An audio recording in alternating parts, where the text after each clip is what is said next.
buenas tardes a todos. Vamos a dar la información relacionada con la evolución de la pandemia del coronavirus en España. Los datos de hoy nos muestran la misma evolución que estábamos observando ya desde hace aproximadamente 10-15 días. Es una evolución descendente, siempre entendiendo que estamos todavía en datos muy altos de incidencia, pero sí que es verdad que observamos ya una evolución descendente clara que en unas semanas podría ponernos en una situación mucho mejor de la que estamos ahora mismo. La incidencia acumulada en los últimos 14 días es de 416 casos, 416,9 casos por 100.000 habitantes en esos últimos 14 días y podemos prever, si las cosas se mantienen como estamos observando hasta ahora, que en los próximos días siga bajando, dado que la incidencia acumulada cada 100.000 habitantes en 7 días, la mitad de esos 14, está bastante por debajo del 50% de lo observado en 14 días. Con lo cual es una tendencia adecuada, va en la línea que todos deseamos.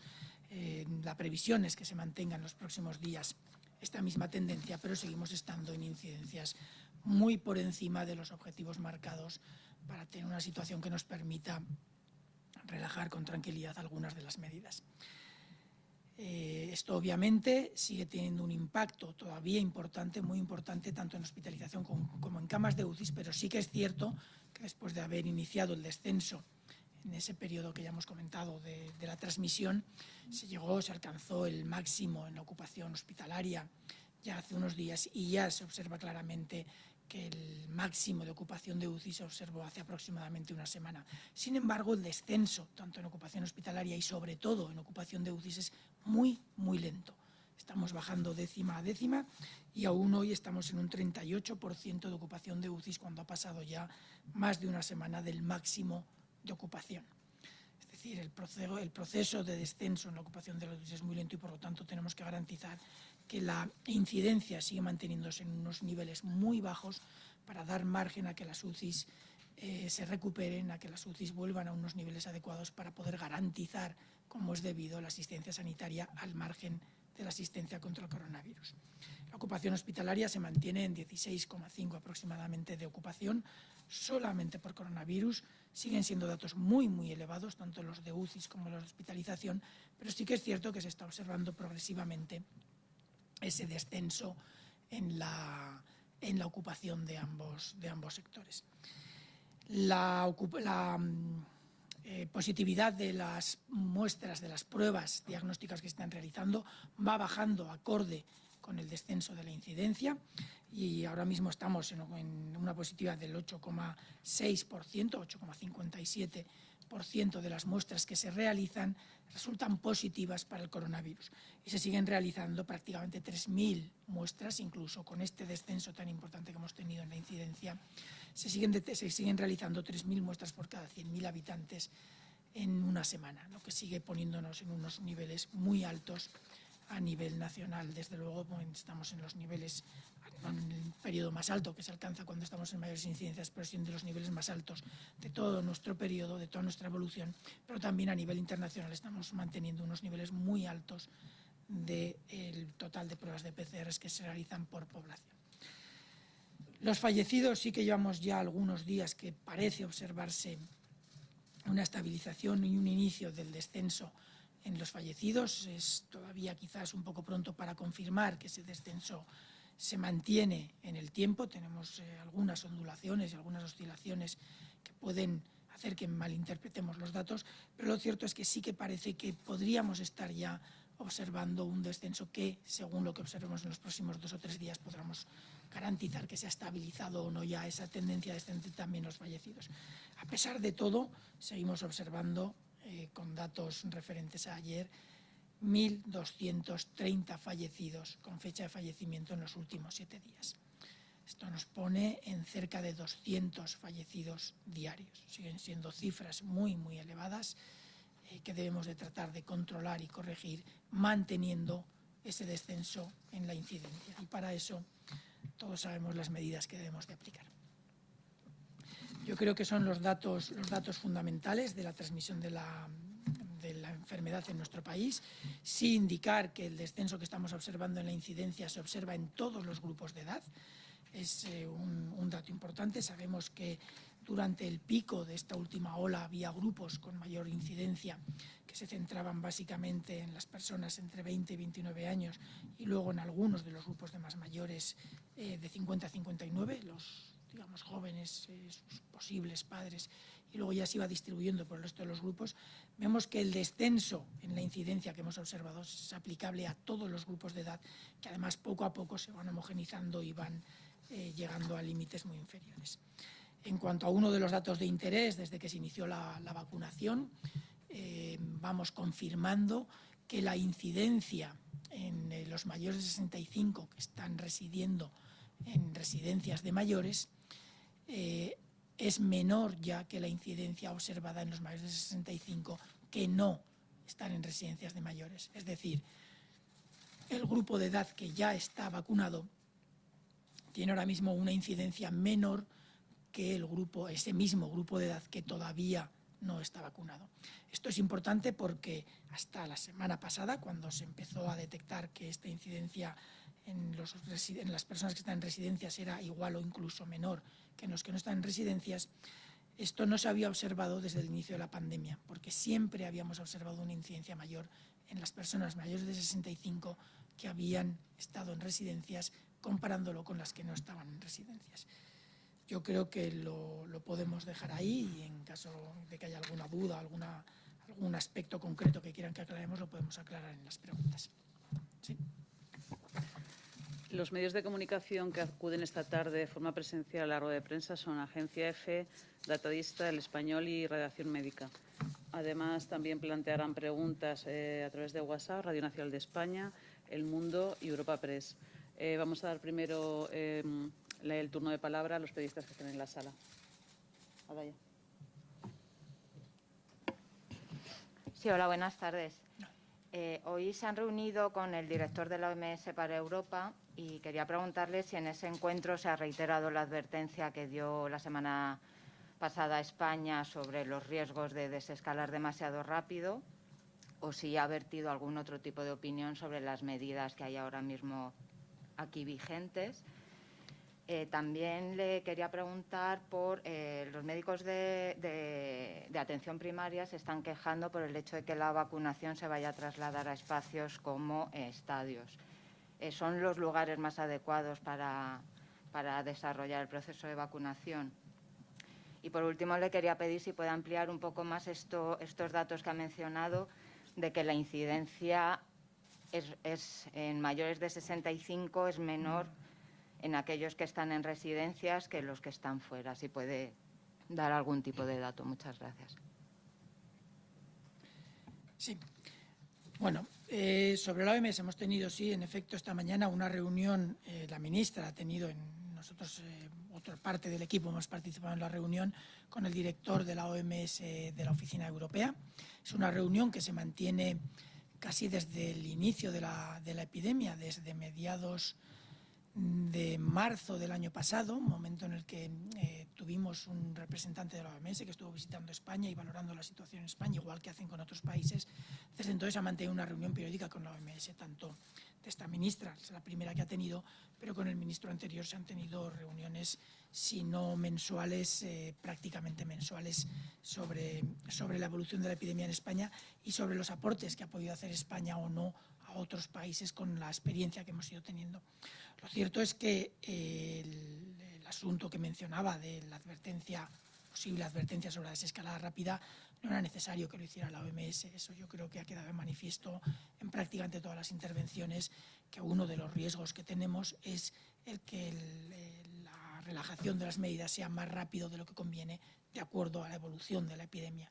Una cosa es que estemos bajando bien y otra cosa es que estemos en una situación buena. Seguimos estando en ese color rojo oscuro que mencionaba la semana pasada en alguna rueda de prensa, no sé si tengo mapas, y que aunque poquito a poco va cambiando, sigue siendo rojo oscuro. Por lo tanto, tenemos que tener todavía muchísimo cuidado con las las medidas que vamos relajando. Es verdad que algunas se van pudiendo relajar, es verdad que la situación no es igual en todo el territorio y por lo tanto hay algunas zonas en las que algunas medidas pueden hacerse algo más llevaderas, pero teniendo muchísimo cuidado. Yo creo que en eso estamos totalmente de acuerdo con la propuesta de la OMS y no hay mucho que hacer. La opinión sobre todas las medidas que se aplican en España, desde luego, no ha podido ser más favorable. A mí la verdad es que siempre hemos tenido una relación muy cordial con ellos, hemos sido muy transparentes, tanto ellos con nosotros como nosotros con ellos en todas las reuniones. Son reuniones de trabajo muy abiertas en las que se discuten todos los temas de forma muy abierta y muy transparente. Y la verdad es que hoy me ha sorprendido por que han sido especialmente efusivos a la hora de valorar la evolución que está teniendo la tercera ola en España. Ya lo habían sido en otras ocasiones, pero quizás no tanto como esta. Y la verdad es que se lo tengo que agradecer, porque lo cierto es que el esfuerzo que han hecho todas las comunidades autónomas y lo que están haciendo todos los españoles para controlar esta tercera ola ha sido muy importante, y a mí me ha llenado de satisfacción que la OMS se haya dado cuenta y lo haya además reconocido en esta reunión. Además, nos han agradecido muy efusivamente también toda la disponibilidad que han tenido todos los expertos, equipos españoles de los diferentes grupos de trabajo con los que estamos tratando de gestionar la epidemia, para aportar nuestro conocimiento, nuestra experiencia, tanto lo bueno como lo mejorable, a todos los países que han requerido apoyo a la OMS. Hemos tenido muchas reuniones con equipos de América Latina, hemos tenido muchas reuniones con equipos de la Unión Europea, y desde luego España nunca ha rechazado el aportar su experiencia, como digo, tanto lo que consideramos que hemos hecho bien como lo que consideramos que era mejorable en nuestro proceso, para que otros aprendan de las dos cosas, de lo bueno y de lo mejorable. Yo creo que eso la OMS nos lo ha agradecido, y yo estoy satisfecho de que se reconozca este esfuerzo que tenemos por tratar de exponer todas nuestras experiencias que sirvan para otros. En cuanto a la vacunación y la queja de atención primaria, la verdad es que no sé exactamente cómo ha sido la queja, no he leído exactamente qué es lo que piden o no piden. A mí no me consta que en ninguna de las estrategias que se plantean se diga que se tiene que vacunar en estadios. De hecho, ahora mismo el número de dosis que se están recibiendo son perfectamente aplicables por el Sistema Nacional de Salud, con lo cual no creo que ahora mismo nadie en ningún momento tenga que plantear, con la información y con las dosis que se reciben actualmente, la posibilidad de vacunar en otros lugares que no sea el Sistema Nacional de Salud. En algún foro se puede plantear otros equipos sanitarios, otras administraciones sanitarias o otras facilidades sanitarias, pero desde luego fuera de las instituciones sanitarias no tiene ningún sentido ahora mismo. Si de pronto empezaran a llegar millones y millones de dosis, podría llegarse a plantear estrategias diferentes, pero nuestro sistema sanitario es suficientemente grande y potente en cuanto a la capacidad de vacunación como para que posiblemente esa opción no sea aplicable a nuestro territorio. De todas formas, si alguien la propone, entiendo que dará las explicaciones de por qué la propone y con qué sentido. Lo que está claro es que si no hay una barbaridad de millones de dosis disponibles, tampoco tiene sentido el plantearla. En cuanto a la incidencia de mayores de 65, son, como he dicho en alguna otra ocasión, son datos preliminares que no indican todavía que la efectividad de la vacuna sea igual que la eficacia de la vacuna hecha en los ensayos clínicos. Lo lógico sería que estuviera alrededor de la eficacia, y las poquitas informaciones que tenemos indicarían que sí, que sería una vacuna muy efectiva, pese a los problemas logísticos que tiene la cadena de frío, que por lo visto, por la poquita información que tenemos, no ha tenido un impacto importante en la efectividad. Pero sí que tenemos algunas informaciones indirectas cada vez más consistentes de que algunos grupos, salvando los problemas que pueden generar estos estudios, que son más bien una simple correlación y que no establecen una asociación sólida entre una acción y un resultado, pero sí que indirectamente van mostrando que las personas mayores de 65 años que viven en residencias, que siempre habían tenido una incidencia, es decir, el número de casos, en este caso el denominador es 100.000 personas, que siempre habían tenido un número de casos por cada 100.000 residentes en residencias de mayores, siempre habían estado claramente por encima del número de casos por cada 100.000 habitantes en los mayores también de 65 que no estaban en residencias, ahora mismo eso ha cambiado y ahora ya están ligeramente por debajo los que están en residencias. Eso no había pasado en ningún momento. Todos estamos descendiendo. Los mayores de 65 que están fuera de las residencias está descendiendo la incidencia. Los mayores de 55 está descendiendo. Todos los grupos de edad, en todos los ámbitos, está descendiendo la incidencia. Pero la velocidad a la que ha descendido desde la segunda semana aproximadamente del inicio de la vacunación. Obviamente se vacunaron primero las personas mayores que están en residencias. Desde ese momento en el que se empezaron a vacunar, a partir de la segunda semana después del inicio de la vacunación, se ha observado una velocidad de descenso mucho más rápido que en ninguno de los otros grupos y desde luego más que en los mayores de 65 que no viven en residencias. También descienden, pero no han descendido tan rápido como los primeros. Y eso estamos observando que ahora mismo ya los mayores de 60 tienen una incidencia ligeramente menor que la incidencia en los mayores de 65 que no están en residencias. Es un poco lioso, lo siento. Pero esa es la observación que tenemos. Y eso indirectamente apoya la tesis de que las vacunas están teniendo un impacto importante. Pero no lo pueden confirmar. Puede haber otros factores asociados que generen ese efecto. Uno muy sencillo de entender es que para vacunar ha habido que visitar todas las residencias, porque se ha vacunado en las residencias, y por lo tanto se ha incidido al mismo tiempo que se vacunaba en todas las medidas de prevención y control de la transmisión. Y eso obviamente también ha podido tener un impacto en este descenso rápido que hemos observado de la transmisión. No sabemos cuánto del efecto observado se debe a la vacuna, cuánto se puede deber a estas otras medidas o estos otros factores asociados. Pero desde luego la vacunación ha tenido una parte probablemente importante en ese descenso rápido que hemos observado.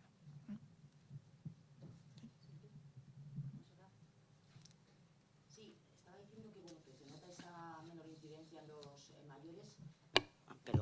Estaba diciendo que se nota esa menor incidencia en los mayores en residencias. Yo quería preguntarle si también se nota a lo mejor en esta tercera ola que ha cambiado el perfil de la gente que ingresa tanto en planta como en UCIs, si a lo mejor son más jóvenes, ha bajado la media edad de los enfermos graves.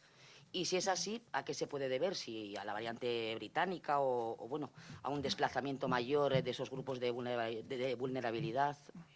Bueno, no sé si recuerdan que hacia mediados de enero, cuando estábamos en pleno pico de la tercera ola, que si no recuerdo mal fue el 15 de enero, 16 de enero, debió ser el máximo de incidencia de la tercera ola, el grupo más afectado eran las personas de 20 a 29 años, que eran los que habían sido más afectados ya desde que se empezó a observar el efecto de las Navidades.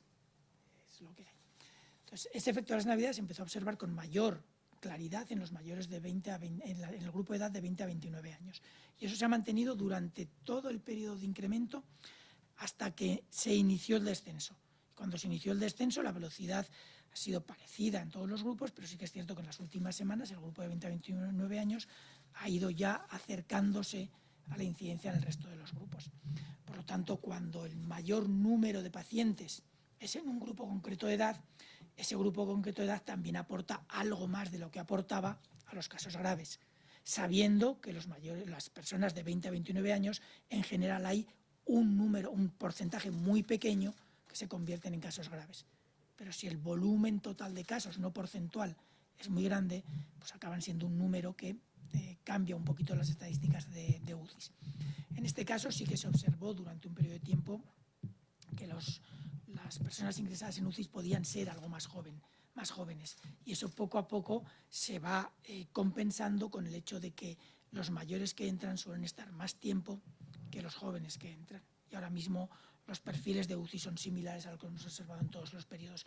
No tengo los datos cerrados, puede haber variabilidad entre comunidades, entre unidades concretas, entre zonas específicas donde los grupos de edad tengan una distribución diferente a la nacional. O sea, es muy variable entre unas UCIs y otras, pero a nivel nacional no parece que haya unas diferencias muy grandes. Sí que las ha habido, sí que puede haber todavía zonas en las que los haya, pero no tiene por qué ser muy diferente. En cuanto a la variabilidad por la variante británica, no hay una transmisión diferencial por grupo de edad. Según las informaciones de las que disponemos ahora mismo, de los países donde más presente está la variante, que es sobre todo Reino Unido, Irlanda, y algún otro país de la Unión Europea. Lo cierto es que en España, con los datos que tenemos ahora mismo, no hemos observado ninguna asociación específica. Y en otros países la información que mandan es que no hay una transmisión diferencial por grupo de edad. Por lo tanto, no hemos observado nada. Hola, buenas tardes. Antonio Delgado, de Datadista. Le quería volver a preguntar sobre si tenemos información, actualización sobre el documento de actuaciones de respuesta coordinada que realizó la ponencia de alertas y que aprobó el Consejo Interterritorial del pasado 22 de octubre, que sé que se ha estado trabajando en actualizaciones. No sé si nos puede comentar algo, porque sobre todo desde la fecha de la aprobación de estas medidas actualmente, pues hemos sufrido una tercera ola, el impacto de la vacunación que usted ha comentado antes, y sobre todo viendo que en el último informe, según esa de seguimiento, hay 16 comunidades autónomas donde sí que todavía nivel extremo, nivel 4, en el pico más bajo, en el momento más bajo de la segunda ola, la incidencia acumulada en España fue de 188 casos, que fue el 10 de diciembre. No teníamos un caso tan bajo alto desde fines de agosto, y ese documento se trata, y como usted ha comentado en muchas ocasiones, de llegar a menos de 50 casos. Entonces, no sé qué medidas se pueden tomar o que se están pensando en tomar para la actualización de estos documentos, sobre todo en la parte de los indicadores de riesgo y las actuaciones de respuesta. Y una segunda pregunta, usted ha comentado los días pasados que la capacidad de diagnóstico del CAE calculaba que estaba en torno al 80%. No sé si sigue manteniendo esa cifra. ¿Nos puede hacer una actualización sobre estos datos? Gracias.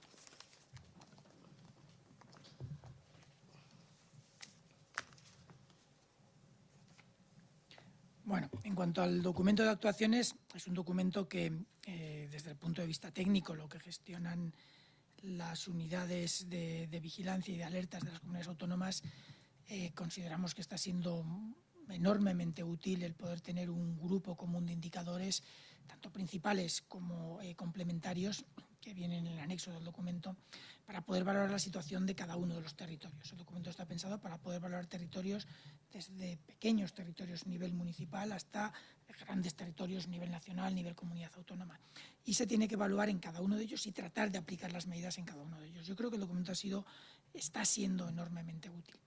Sí que es verdad que hay dentro del seno de la ponencia de alertas, que es el grupo de trabajo que desarrolla este documento, una nueva propuesta con algunas modificaciones que se han propuesto, sobre todo dirigido a mejorar la interpretación de algunos de los indicadores, tratando de dar más peso a los indicadores complementarios, garantizar que se le da el peso a los indicadores complementarios que deben de tener, porque sí que es verdad que durante algunos periodos la discusión se ha centrado en los indicadores principales, y los indicadores complementarios, que son muy, muy útiles para valorar realmente la evolución de la epidemia, se han, por así decir, utilizado menos de lo que se debía. Entonces, eso es uno de los objetivos. Y, por otro lado, tratar de garantizar que las medidas de diferente envergadura que se van tomando en los diferentes niveles de alerta se toman a tiempo. Sí que es verdad que en la actualización de este documento, que ya hay una propuesta de actualización, chocamos con algunas dudas y algunos problemas asociados con la evolución de la epidemia y con la forma en la que se han ido tomando algunas de las medidas.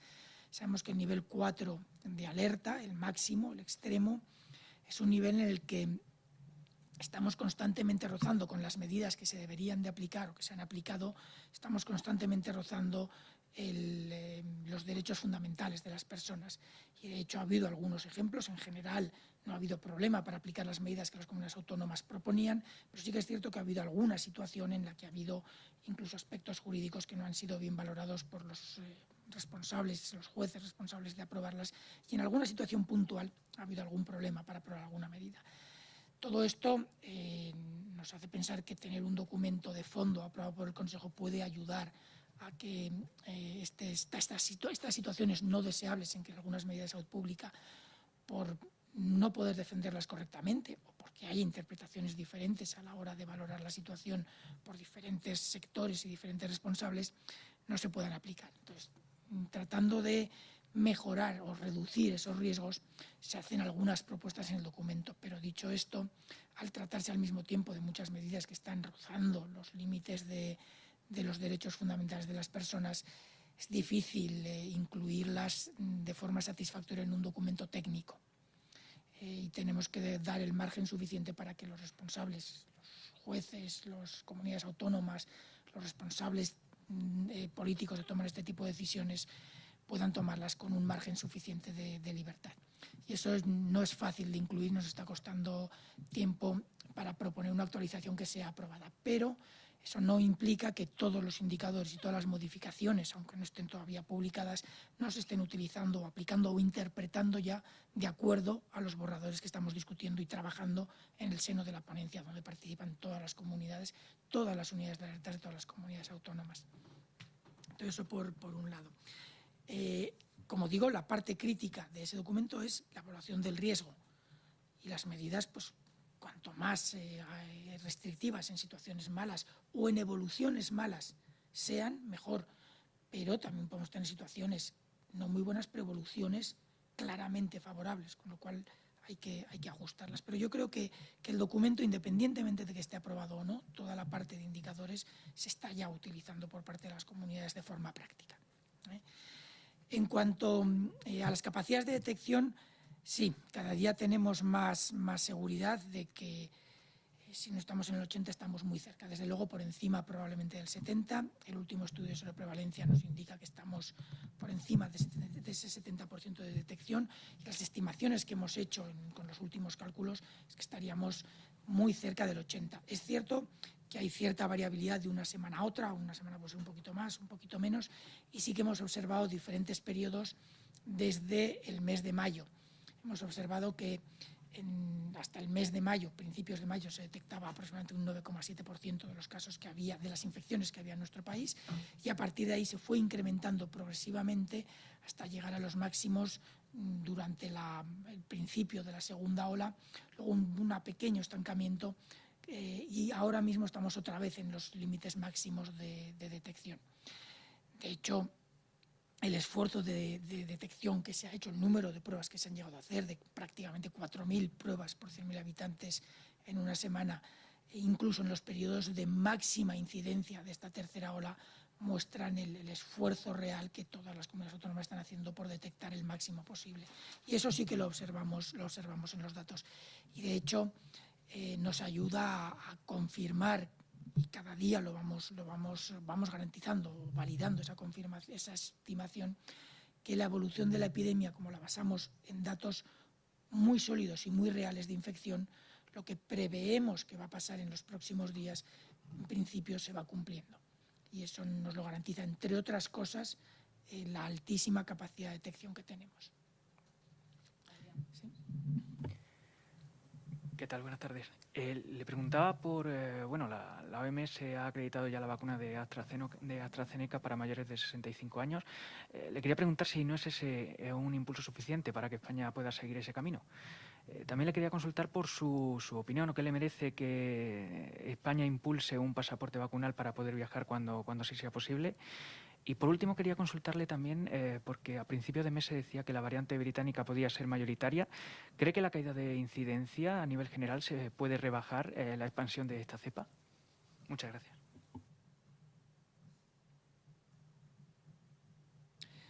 Bueno, no lo van a recordar, pero a principio de la epidemia estuvimos hablando mucho de las recomendaciones que se hacen al principio de la epidemia, me refiero a febrero, incluso enero, de las recomendaciones que se hacen en los organismos internacionales. Los organismos internacionales no trabajan para países concretos, trabajan para muchos países. En concreto, la Unión Europea trabaja para 27 países ahora, en aquel momento todavía para 28, y la Organización Mundial de la Salud trabaja para 194 firmantes del Reglamento Sanitario Internacional, pero en realidad trabaja para todos los países del mundo.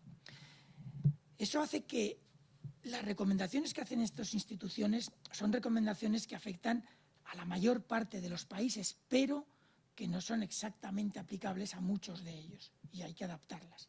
Y esto tiene que ser así. Si pensamos en las vacunas disponibles, hay una gran parte del mundo en la que las condiciones logísticas de administración de algunas de ellas son muy difícilmente aplicables. Y, por lo tanto, las que se tienen que utilizar en esos sitios donde las condiciones logísticas de algunas vacunas son difícilmente aplicables son aquellas que sí que son fácilmente conservables, que pueden mantener la cadena de frío de forma adecuada, etc. Actualmente, la que hay que reúne esas condiciones es la de AstraZeneca. Por lo tanto, aunque no haya evidencias sólidas de su efectividad o de su eficacia en algunos grupos de edad mayores, sabiendo que sí que es muy probable que tenga efecto, aunque no esté todavía garantizado por los ensayos clínicos, es muy razonable, y yo creo que es un paso adelante que da la OMS con el valor y la solidez que le confiere su expertise, para garantizar que la vacunación se inicia en los grupos de riesgo en todo el mundo lo antes posible. Y eso es lógico. Ahora bien, en España tenemos una alternativa, y son vacunas que sí que han demostrado su eficacia en mayores y que, por lo tanto, además están viniendo. Tenemos capacidad logística para aplicar y para mantener la cadena de frío y, por lo tanto, si tenemos los dos tipos de vacunas, sería, yo creo que un poco temerario, cuando queda poco tiempo para tener resultados de un ensayo en el que ya intervienen o se han incluido personas mayores de 65 años, el aplicar una vacuna que por unos días nos puede suponer un riesgo que no tiene sentido que apliquemos en nuestro país, pero que sí que tiene sentido que se apliquen en otros. Yo creo que ese tiene que ser el concepto en el que debemos de trabajar. Y como digo, yo creo que es un paso adelante de la OMS para garantizar que, a la espera de resultados y dadas las características tan malas de este patógeno, del SARS-CoV-2 y de esta pandemia, obviamente tenemos que hacer un esfuerzo para conseguir intentar ir por delante en la medida de lo posible. Dicho eso, a medida que surjan otras vacunas que sean más aplicables en territorios donde la logística sea complicada, obviamente se irán incluyendo en ese portfolio. España, si los resultados de los ensayos clínicos que hay ahora, que incluyen mayores de 65, son buenos, también aplicará la vacuna. No porque no sea buena ahora, sino porque tenemos una alternativa mientras se dilucida si sirve o no. Tenemos una vacuna que sí que ha demostrado esa eficacia en esos grupos.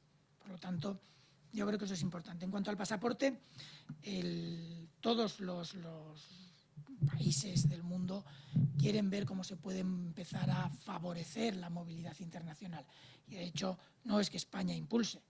La Unión Europea está promoviendo la posibilidad de desarrollar este tipo de documentos. Se está discutiendo, se están valorando las opciones, se está valorando qué riesgos hay, qué riesgos no hay, y España simplemente dará su opinión sobre los diferentes riesgos, y en caso de que haya una decisión conjunta a nivel europeo, pues trataremos de sumarnos a la decisión europea que vaya en esta línea. En todo caso, ahora mismo, para nada, no tiene nada que ver con el coronavirus, pero ya existe para algunas zonas de riesgo de fiebre amarilla un certificado internacional de vacunación. Entonces, va en la misma línea, no es algo ni descabellado ni nuevo, ya lo conocemos para la fiebre amarilla, pero sí que es cierto que este va a tener unas implicaciones diferentes. Estamos hablando de una enfermedad que afecta a todos los países del mundo a nivel global y que además se aplica a certificados con vacunas nuevas a las que todavía no ha tenido acceso toda la población. Con lo cual hay que valorar con mucho cuidado todo el proceso, tener mucho cuidado con las decisiones que se toman y, por supuesto, tratar de llegar a decisiones consensuadas basadas lo más posible en la evidencia tanto sanitaria, científico-técnica sobre asuntos de salud, como otros aspectos asociados, discriminación, efectos sobre la economía, etcétera, que tengan que aportar su grano de arena a este tipo de decisiones. Las variantes. Me vas a perdonar, pero no recuerdo exactamente cómo era la pregunta de las variantes. Porque se había referido a esa caída de la incidencia en España. Sí. Quería consultarle si cree que esa caída de la incidencia va a rebajar también de alguna manera o puede rebajar la expansión de esa cepa. Bueno, lo que sí que va a hacer es evitar que la cepa esté en grandes números en España. Lo que no creo, tenemos que esperar a ver cómo van la evolución y los resultados, lo que no creo es que evite que esta variante acabe siendo la variante mayoritaria. Pero claro, en lugar de ser la variante mayoritaria de 20.000 casos al día, será la variante mayoritaria de 1.000, de 500 o de 100 casos al día. Eso sí que puede pasar. Vamos a seguirla con mucho cuidado, no podemos garantizar todavía nada, no podemos tener certezas de nada, pero vamos a tratar de seguir con mucho cuidado la evolución de la variante. Sí que es difícil que podamos retenerla. Tendremos que ver no solo la variante británica, sino también las otras, cómo evolucionan. Las otras, por ahora, parece que no están ocupando mucho espacio fuera del cono sur de África, pero sí que es cierto que se detecta en varios países y en España ya hemos detectado algunos casos asociados a estas variantes. Por lo tanto, tenemos que ir con mucho cuidado, con mucha precaución y sobre todo tener claro que si la variante es algo más transmisible, seguimos sin tener certeza de si es un 70% o un 30% o un 25% más transmisible, pero desde luego es algo más transmisible. Tenemos que tener mucho cuidado con el proceso de desescalado de las medidas, porque si lo hacemos mal, la velocidad de incremento, si esa transmisibilidad es mayor, podría ser también mayor. Y eso nos podría poner en situaciones como la que hemos vivido asociada a las transmisiones a final de año con las fiestas. Sí, yo le quería preguntar, bueno, de primeras, problema con una cosa clara. Cuando hablaba de actualización del documento, estamos hablando siempre de que la controvertida o la parte controvertida son las medidas, es decir, los porcentajes que ahora mismo valora el documento original seguirían tal y como están ahora en el documento de octubre. Luego le quería preguntar, el Ministerio de Sanidad ha modificado o adaptado el protocolo de las escuelas por la transmisión por aerosoles. Habla pues de que antes había que ventilar las aulas al principio y al final de la jornada, y ahora ya se habla de una ventilación cruzada continua. No sé si se estudia mover esa parte de ventilación por la transmisión por aerosoles a otros espacios como pueden ser laborales, museos, no sé, transporte. Y en ese sentido, si la mascarilla FP2 considera que es más oportuna para ese tipo de centros, como por ejemplo piden los profesores que piden que sea obligatoria, que se use allí. Y luego, por último, le quería preguntar, porque algunos estudios hablan ya de que las PCRs que tengan más de 35 ciclos de amplificación dan resultados falsos positivos. Y me gustaría saber qué tipo de PCRs son mayoritarias en España y si se están haciendo PCRs de más de 40 ciclos de amplificación o hasta de 45 que dicen que, que no son tan fiables. Muchas gracias. Bueno, el documento sí, los indicadores y los puntos de corte, los umbrales de los indicadores se mantienen igual. O sea, puede haber alguna variación marginal en alguno de los indicadores complementarios, pero que yo recuerde no hay ninguna. Lo que sí que se hace es explicar cómo interpretar mejor los indicadores complementarios. Es decir, tenemos unos indicadores principales que nos dan una situación de cómo estamos, pero queremos también que cuente a la hora de valorar el riesgo cómo estamos evolucionando. Y eso es importante. Y no es lo mismo estar en una buena situación, con unas incidencias muy bajas, con una ocupación de UCIs muy bajas, pero un incremento diario o semanal muy rápido hacia arriba, aunque todavía estemos abajo, que estar en una situación quizás en los niveles más altos, aunque cercano ya a los umbrales, pero con una tendencia muy rápida hacia abajo. Por ejemplo, igual pasa con otros indicadores. Entonces, lo que queremos con las modificaciones relacionadas con los indicadores es dar el peso adecuado a los indicadores complementarios que permitan matizar y modular lo que significan los indicadores principales de la forma adecuada. Y sí, las medidas es la parte controvertida, pero no las medidas en sí, son fundamentalmente las medidas en el nivel de alerta 4, que son, como decía, las que están ya en ese límite entre derechos fundamentales o no. Y eso obviamente es mucho más complicado de poner un documento técnico de forma sólida y consistente, porque requiere muchas más acciones que el simple criterio técnico. En cuanto a la ventilación en los centros, sí, ya hace no recuerdo exactamente cuánto, pero ya hace un tiempo en el que la recomendación es garantizar la ventilación cruzada, y más a medida que vamos hacia el tiempo mejor. Es difícil a menos 10 o 12 grados que llegamos a estar, proponer mantener las ventanas abiertas durante toda la jornada escolar, pero progresivamente todo eso es más fácil y por lo tanto la propuesta tiene cada vez más sentido. Esto no se ha propuesto únicamente para las escuelas, esto se ha propuesto para todos los ámbitos en los que se pueda. Obviamente No todos los recintos cerrados tienen capacidad de realizarlo, pero la propuesta es para todos. Y yo creo que eso en múltiples documentos ha quedado ya especificado. En cuanto al uso de mascarillas FFP2, hacerlo obligatorio, en España ya se propone el uso de mascarillas para las actividades de riesgo, acciones o medidas de riesgo, que tienen que valorar los servicios de riesgos laborales de la forma correcta con las indicaciones que hay ya en los documentos y en los protocolos. El problema de la mascarilla FFP2 es que el hacerla obligatoria quiere decir hacerla obligatoria para quién y para proteger a quién. La mascarilla FFP2 protege fundamentalmente a quien la lleva, le protege un poquito más que las otras. No hay una diferencia radical, pero sí que es cierto que le protege, pues si una tiene una capacidad de filtrado hacia adentro del 93, 92, 91%, esta lo puede tener del 95, 98%. Bueno, pero no es ni riesgo cero, ni es una diferencia radical de protección de una respecto a la otra. Pero la FFP2 protege al que la lleva. Si lo que queremos es proteger a los otros, tiene mayor capacidad de filtrado hacia afuera la mascarilla quirúrgica. Y si lo que queremos es hacer un efecto sinérgico, es decir, que el efecto de que uno lleve mascarilla y otro también lleve mascarilla reduzca el riesgo para ambos, lo que tenemos que garantizar es eso, que ambos lleven mascarilla. Y una mascarilla con una capacidad de filtrado suficiente. Las mascarillas higiénicas que están autorizadas o que cumplen las normas que están aprobadas en España, tienen una capacidad de filtrado suficiente para garantizar una protección muy, muy alta, siempre y cuando, como es obligatorio en España, se lleve la mascarilla en los lugares donde se debe de llevar. Ese es el punto.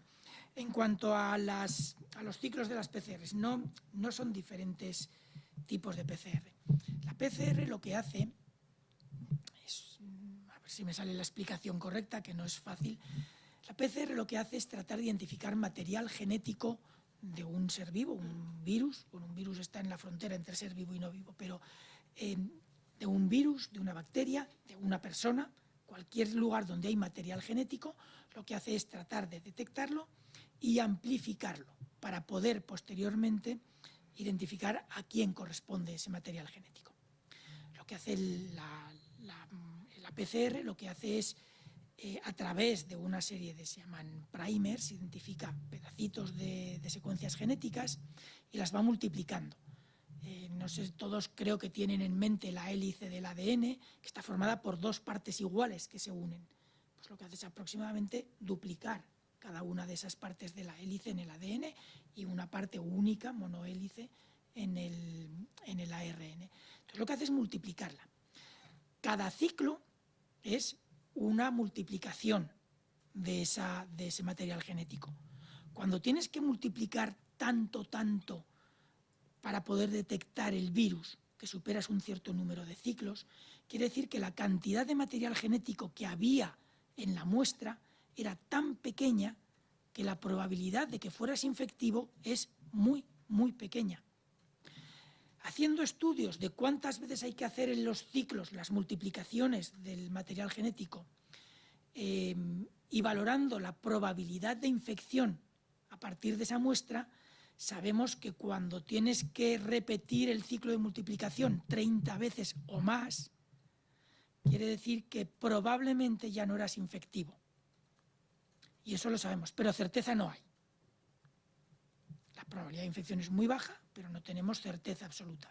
Entonces, en principio, cuando se habla de los ciclos de las PCRs, es uno de los factores que, asociado a otra información, por ejemplo, si hay o no cuadro clínico en el momento de la toma de muestras, si la toma de muestras se tomó correctamente y no se tomó mal y se tomó poco material genético, etcétera, etcétera, si se asocia a otras variables, se puede llegar a valorar que una persona, aunque haya dado positivo, si ha sido positivo después de multiplicar muchas veces el material genético que había en la muestra, ha resultado positivo, que probablemente no fuera infecciosa en el momento de la toma de la muestra.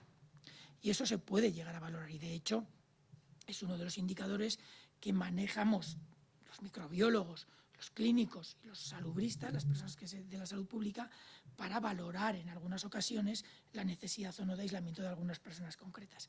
En algunos lugares se ha llegado incluso a proponer, y hay muchos grupos, incluso entre nosotros, aquí en España hay muchos grupos que proponen que cuando la PCR requiere más de 30 ciclos para dar positiva, que se considere no infectiva la persona. El problema que tenemos es que hay discrepancias importantes porque la calidad de la muestra es muy importante a la hora de resultar positivo o no.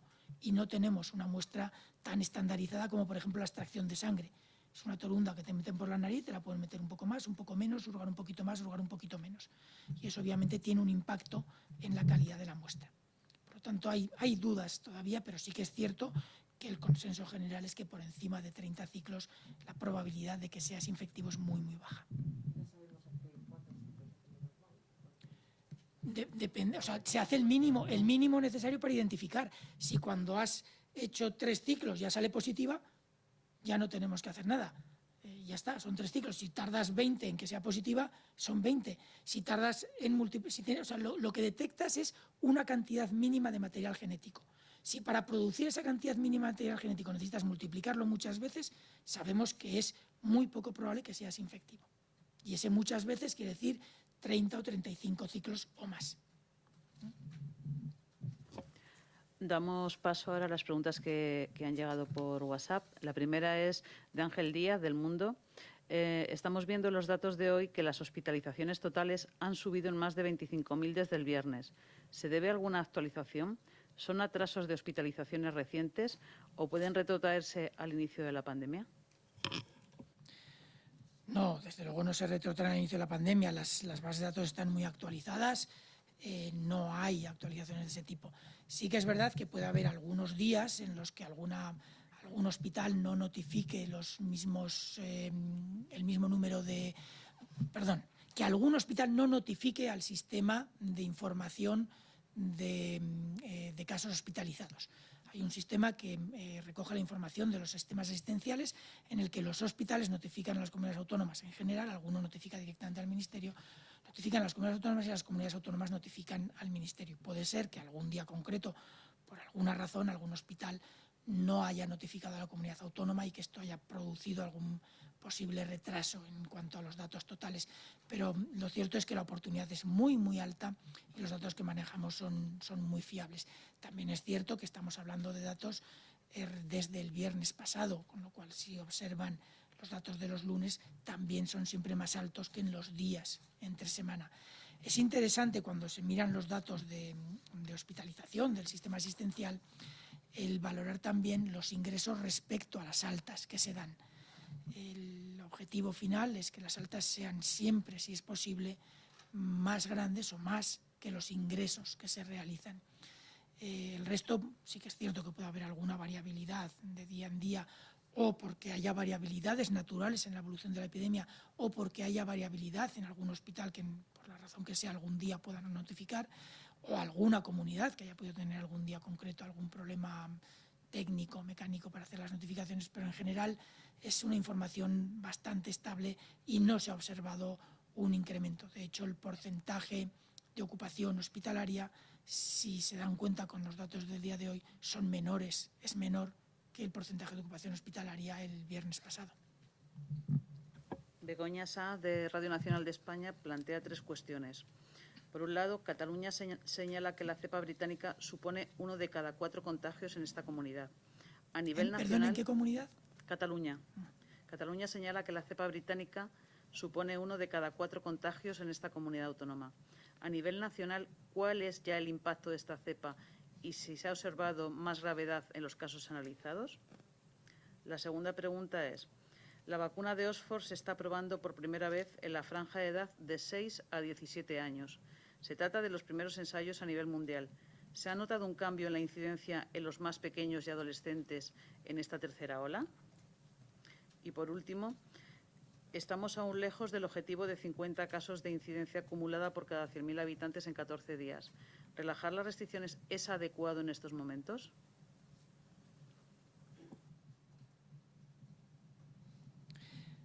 No estamos lejos, estamos lejísimos de 50 casos por 100.000 habitantes. Seguimos estando en una situación muy mala a nivel nacional.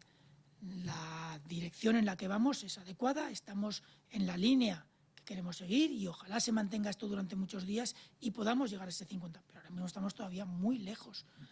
Recuerden el mapa que les mostraba, seguimos estando de este color.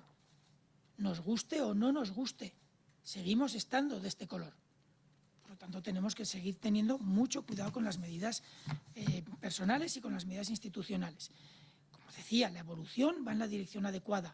En esta situación y asociado en algunos casos concretos a la vacunación y en otros independientemente de la vacunación, alguna medida puede a lo mejor relajarse en zonas concretas, porque también es verdad que el color es ese rojo oscuro que estábamos viendo, pero también es verdad que hay una cierta variabilidad entre diferentes territorios.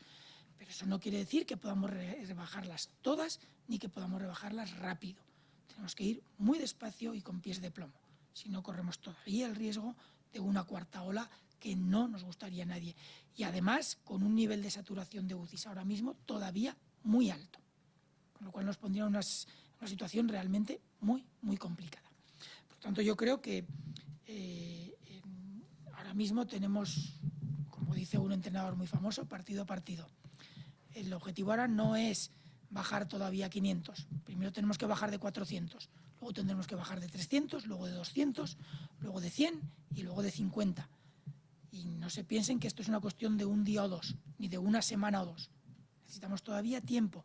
No es tanto como hubiéramos podido decir hace unos meses. Estamos teniendo una vacuna que nos ayuda mucho, estamos teniendo una mejoría en la aplicación de medidas respecto a algunos días complicados como fueron las Navidades.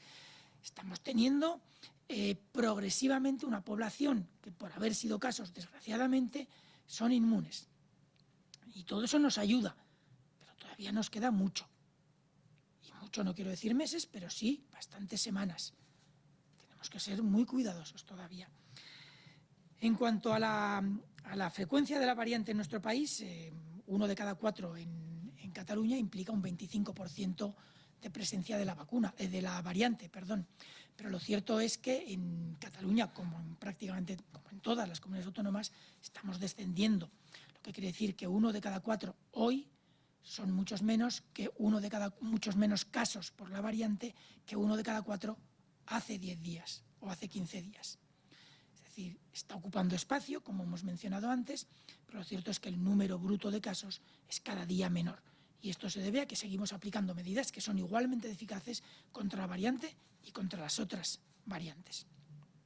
Por lo tanto, eso es importante. A nivel nacional, no tenemos hoy, es lunes, tenemos que todavía recibir datos a lo largo de la semana de las diferentes comunidades autónomas, por lo tanto no puedo dar ahora mismo datos muy sólidos, pero con la evolución que estábamos observando en las semanas anteriores es muy probable que a nivel nacional estemos ahora aproximadamente en esas cifras, con alguna zona de España bastante por encima y con alguna zona de España bastante por debajo, pero el promedio nacional podría estar aproximadamente en esas cifras.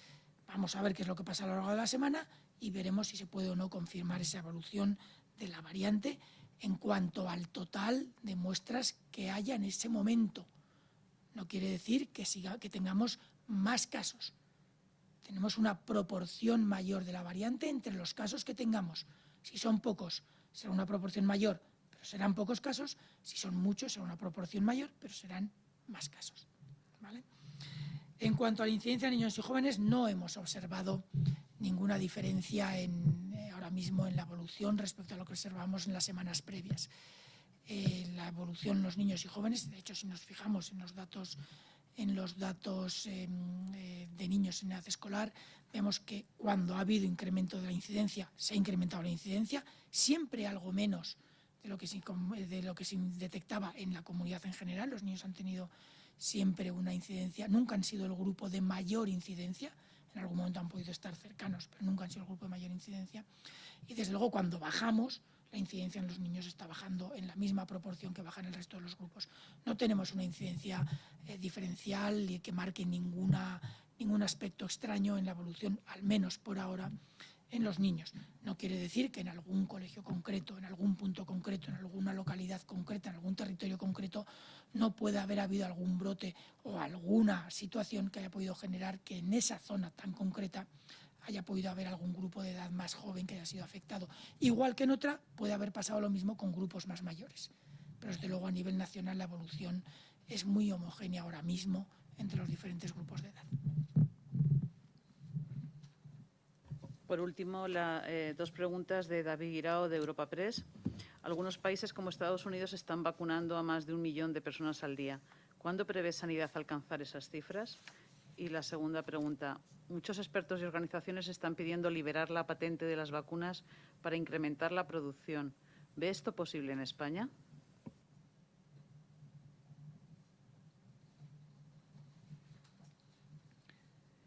Bueno, la Unión Europea está vacunando más de 1 millón de personas al día. España la parte que le corresponde. Con lo cual, si valoramos por población y por tamaño, no estamos a nivel europeo tan lejos, y eso sabiendo que para algunas de las vacunas en España todavía no tenemos el mismo acceso que ha tenido durante un tiempo Estados Unidos. Con lo cual, yo creo que lo que hay que hacer es la comparación correcta. España proporcionalmente está vacunando aproximadamente lo que le corresponde si hacemos la misma comparación. Y probablemente iremos aumentando esta capacidad de vacunación. Vacunar 1 millón de personas al día es un volumen muy importante, pero proporcionalmente para España, la parte que nos corresponde probablemente es mejorable. Y probablemente a medida que vayamos teniendo más acceso a dosis de vacuna, porque vayan llegando, que están cada vez llegando más, probablemente superaremos la parte proporcional que nos correspondería por población si hacemos la comparación con Estados Unidos. Por lo tanto, yo creo que ahí no hay mucho que valorar, simplemente es poner las cifras en la magnitud y en el nivel de comparación adecuado y no comparar cosas que no se pueden comparar. En cuanto a la liberación de las patentes, vamos a ver, ahí yo creo que esto, no estoy seguro muy bien por dónde va la pregunta, pero sí que es cierto que las patentes de algunos productos farmacéuticos, algunos medicamentos muy esenciales o de alto impacto a nivel global, que afectan mucho a países en desarrollo con pocos recursos, sí que ha habido algunas iniciativas para, digamos, no aplicar el control por las patentes y que algunas empresas en países en desarrollo puedan desarrollar o fabricar estos productos de urgencia o de gran impacto en países en desarrollo para que puedan acceder a ellos sin acabar con sus economías. Esto ha pasado ya desde hace años, hay algunas empresas en algunos países que producen este tipo de medicamentos, pero son situaciones muy concretas que además se tienen que ajustar a las capacidades de los países y a los objetivos. España es un país que está en el marco de la Unión Europea, tenemos una legislación de mercado y este proceso probablemente a España no le afectaría. Lo que sí que es importante esta discusión, y es una discusión, es para otros países a nivel global. Esta discusión probablemente se está manteniendo a nivel de la Organización Mundial de la Salud, a nivel de la Unión Europea también y a nivel probablemente de las organizaciones del mercado y diferentes organizaciones que pueda haber que tengan que ver con la gestión de las patentes. Es una opción que, como digo, se ha aplicado a otros productos y que yo entiendo que en algún momento se pueda llegar a aplicar a este o se llega a proponer aplicar a este, pero seguimos estando en un proceso en el que las farmacéuticas han hecho inversiones muy importantes en sus productos y que por lo tanto habrá que tener mucho cuidado. Estamos hablando de la capacidad de acceso a una vacuna que ahora mismo sería esencial para países con pocos recursos, pero estamos también hablando de derechos comerciales de algunas empresas que no tienen por qué chocar y se pueden encontrar puntos de encuentro entre las unas y las otras. Yo creo que son discusiones sobre las que ya tenemos experiencia a nivel internacional para otros medicamentos de primera necesidad o de alto impacto y por lo tanto yo creo que si la discusión se plantea se podrá llegar a los acuerdos adecuados entre los diferentes organismos internacionales, en las empresas y los países. Acabamos la rueda de prensa. Muchas gracias.